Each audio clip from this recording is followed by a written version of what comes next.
Bonjour à tous, nous sommes le vendredi 3 décembre 2021, il est 9h30 et le live de Défi Finance se poursuit alors que le CAC 40 continue sur sa tendance à l'ouverture puisqu'il est actuellement à 6839 points en hausse de 0,65% par rapport à hier. Et afin de continuer à vous éclairer sur l'actualité des marchés financiers, nous accueillons tout de suite pour le bilan de la semaine Eric Galliègue, qui est président de Valcan Expertise. Bonjour Eric. Bonjour Louis-Antoine. Bonjour, je vous remercie d'être avec nous ce matin. Comme de coutume, Eric, nous vous retrouvons afin que vous nous éclairiez sur les principaux faits macroéconomiques de cette semaine et leur impact sur les évolutions de marché. On commence avec le bilan indiciel. Quel est votre bilan, Eric, de la semaine écoulée ? Le bilan de la semaine est négatif, puisqu'on a eu effectivement un vendredi noir, donc vendredi dernier, qui a affecté le bilan hebdomadaire, puisque nous perdons donc environ 3%. C'est une baisse importante, significative, surtout après la série de records des derniers mois. Mais bon, c'est pas dramatique, d'autant que l'euro donc a progressé de 1% contre le dollar. L'euro qui est toujours en baisse donc de 6% contre la monnaie américaine depuis un an. Très bien, on va continuer avec les informations principales que vous avez extraites de cette masse d'informations qu'on a eues au cours de la semaine. On commence avec le variant Omicron, dont finalement on n'arrive pas à déceler de la dangerosité. On ne sait pas si les vaccins sont efficaces, si une troisième dose est nécessaire. Du coup, certains reconfinent, d'autres ne reconfinent pas. Qu'est-ce que vous en pensez, Eric ? Ça met un peu de confusion. Alors c'est vrai que quelque part c'est plus les toutes dernières nouvelles sont plutôt favorables. On a le sentiment que c'est pas un drame sanitaire. Donc déjà l'essentiel est sauvé en quelque sorte. C'est vrai qu'on a une réaction un peu épidermique du marché et qui continue avec donc cette situation sanitaire qui n'est toujours pas réglée. Et effectivement, Omicron, donc, qui est un variant particulièrement virulent, qui pourrait éventuellement remettre en cause l'efficacité des vaccins, fait toujours peur. Donc, c'est vrai que c'est un élément négatif. De toute façon, il est de nature à constituer, je dirais, un frein à la reprise économique. Et donc, c'est plutôt une mauvaise nouvelle, bien sûr, cette semaine, pour cette première information commentée et notée. Ok, très bien. On passe à l'inflation aux États-Unis. Le président de la Banque centrale américaine, Jérôme Powell, qui a enfin adapté son discours en disant que l'inflation ne sera pas transitoire. Alors oui, c'est un changement de ton assez impressionnant. Il arrive juste une semaine après la confirmation à son poste par le président Joe Biden. Donc c'est vrai que c'est une coïncidence un peu surprenante. Néanmoins, il est évident que cette inflation pose problème. Elle est quand même assez élevée depuis plusieurs mois. Elle va continuer à l'être. Donc le terme transitoire a effectivement été retiré du vocabulaire en quelque sorte de M. Powell.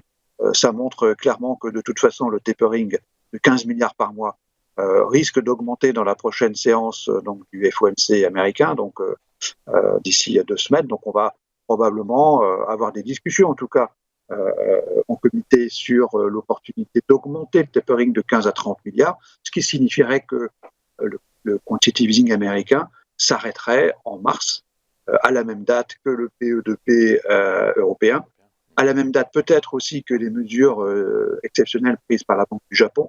Ça signifie que le mois de mars prochain est un rendez-vous un peu stressant pour les marchés parce qu'il va correspondre avec le retrait des mesures exceptionnelles puisque la situation n'est plus exceptionnelle, modulo évidemment le variant Omicron, si jamais il était vraiment redoutable, ce qui ne semble pas être le cas.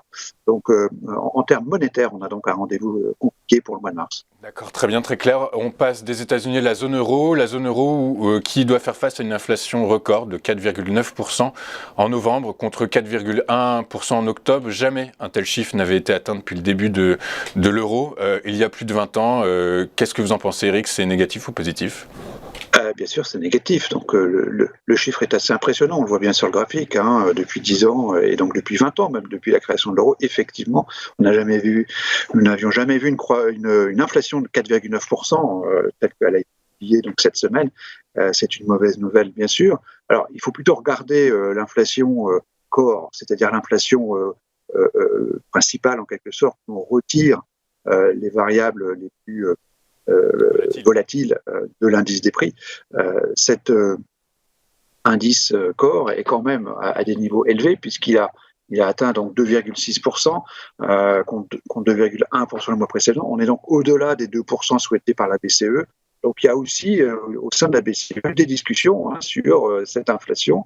Est-ce qu'il faudrait peut-être pas arrêter plus tôt ou accélérer le retrait donc de ces mesures exceptionnelles? C'est un vrai sujet. L'inflation reste quand même à près de 5% en Europe, un phénomène vraiment négatif pour le marché. Pour les marchés, on finit avec la BOJ, la Banque du Japon, qui pourrait mettre fin en mars à ces programmes d'urgence liés à la pandémie. Qu'est-ce que vous en pensez, Eric? Alors c'est pareil, on a à nouveau, en termes monétaires, une activité monétaire très dense cette semaine. Au Japon, donc M. Suzuki, qui est membre qui est donc membre du Conseil des gouverneurs de la Banque centrale du Japon, qui a effectivement évoqué la possibilité d'arrêter dès le mois de mars les dispositifs exceptionnels, en évoquant la réalité qui est quand même très favorable. Les banques ont de l'argent, elles peuvent financer l'économie, la situation n'est pas parfaite en termes économiques, mais c'est quand même bien amélioré. Donc pourquoi laisser autant d'argent, en quelque sorte, pourquoi créer toujours autant de monnaie, pourquoi augmenter la taille du bilan qui a explosé, comme le montre le graphique, depuis quelques années. Donc c'est vrai que ça va bien confirmer les deux autres points pour la BCE, pour la Fed, et M. Suzuki a évoqué le fait qu'en mars, eh bien, la Banque centrale du Japon va peut-être arrêter donc ses propres dispositifs exceptionnels dans le cadre de sa prochaine réunion qui a lieu très bientôt. Donc c'est vrai que est sur la table ce sujet arrêté en mars, donc les quantitative easing de la Bank of Japan ici, mais aussi donc de la Fed et aussi de la BCE. Donc ça vient bien confirmer à nouveau ce rendez-vous difficile du mois de mars. D'accord, donc sans surprise, j'imagine que votre synthèse de la semaine est négative, Eric? Eh bien oui, c'est pas pour avoir cherché des éléments positifs dans toute cette actualité, mais malheureusement, on a 3 éléments monétaires négatifs cette semaine. Une inflation à près de 5% en Europe, la Banque du Japon qui évoque la possibilité d'arrêter son quantitative easing au mois de mars, M. Powell qui considère que l'inflation est transitoire et évoque une accélération du tapering, donc c'est -3 du côté monétaire, et puis on a quand même une mauvaise nouvelle sur le plan de l'économie avec ce fameux variant Omicron qui semble poser quelques problèmes pour la conjoncture, pour le sanitaire bien sûr, mais aussi pour la conjoncture économique, donc -4, c'est une note très négative pour l'actualité de cette semaine. Et est-ce que ce serait une note que vous pourriez pondérer par des variables, la publication de variables macroéconomiques qui sont quand même bonnes? L'activité américaine est bonne, en Europe les PMI sont bien orientés. Est-ce que ça pourrait avoir un impact sur votre scénario, ces variables macroéconomiques? Alors oui, c'est vrai que la conjoncture économique se redresse, le rebond est terminé, mais on est bien dans une logique de croissance économique. Je pense que c'était pas forcément nouveau. Ce qu'on essaye de mesurer dans ce point hebdomadaire, c'est ce qui réellement diffère de ce qui est anticipé finalement. D'accord, très clair. L'accélération de l'inflation, elle est connue, mais le chiffre tel qu'il a été publié était supérieur aux attentes.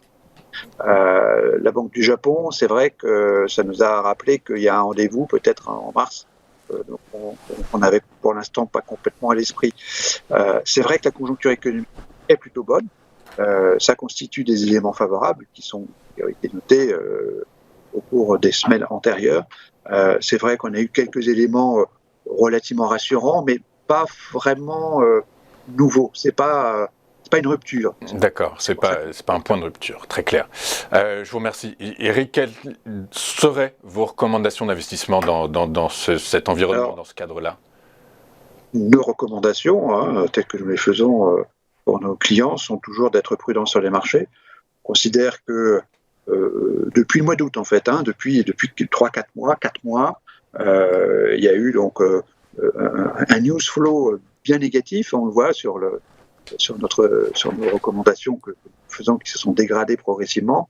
On a à la fois un marché qui s'est bien tenu, malgré donc même avec la baisse récente qui n'est pas dramatique. On n'a rien vécu, on n'a pas vécu une baisse phénoménale. Donc un marché qui est resté à des niveaux assez élevés et une actualité qui s'est dégradée. Elle s'est dégradée, je le répète à nouveau, pour 2 éléments essentiels. Dans la sphère réelle, on a des variants Delta, puis maintenant Omicron, qui freinent la croissance, qui ne remettent pas en cause.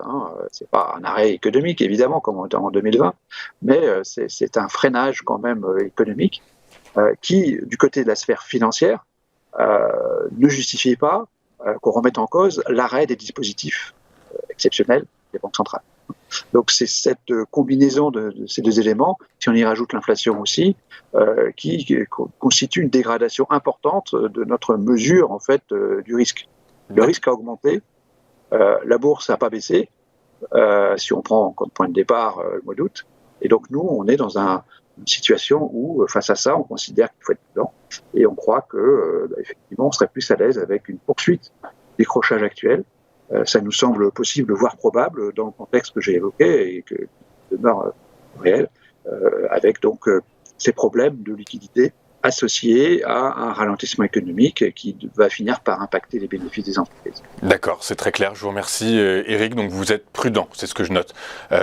Suite à votre intervention, merci beaucoup pour vos précisions et éclairages. Et je rappelle que vous êtes président de Valcan Expertise. Nous vous retrouvons la semaine prochaine pour un nouveau point stratégique. À la semaine prochaine, Éric.